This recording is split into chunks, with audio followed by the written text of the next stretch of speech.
যাবে। কোনো নাবালক শিশু কোরআন মুখস্থ ও বিশুদ্ধতার ক্ষেত্রে অগ্রগণ্য হলে তাকে দিয়ে ইমামতি ও আজান একামত দেয়া যাবে কিনা?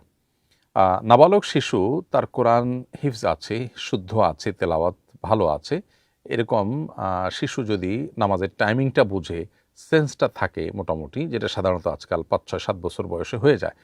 ৭, ৮ বছর বয়স হলে তো পুরাদমই হয়ে যায়।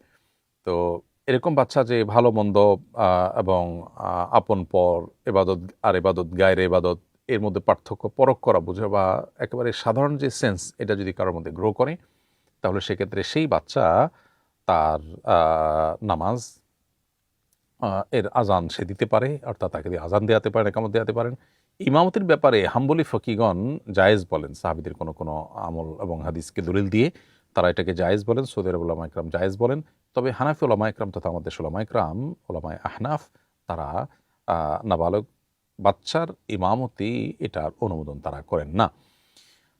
ফলে আজানটা আপনি নির্দ্বিধায় দিতে পারেন, তবে নামাজের ইমামতির ব্যাপারটা হানাফি ফিকহ অনুযায়ী নাবালেগ বাচ্চা সে বালেগ পুরুষদের ইমামতি করতে পারে না, সে নাবালেগদের ইমামতি করতে পারে এবং অন্যদের ইমামতি করতে পারে, তবে বালেগ পুরুষদের ইমামতি সে করতে পারে না।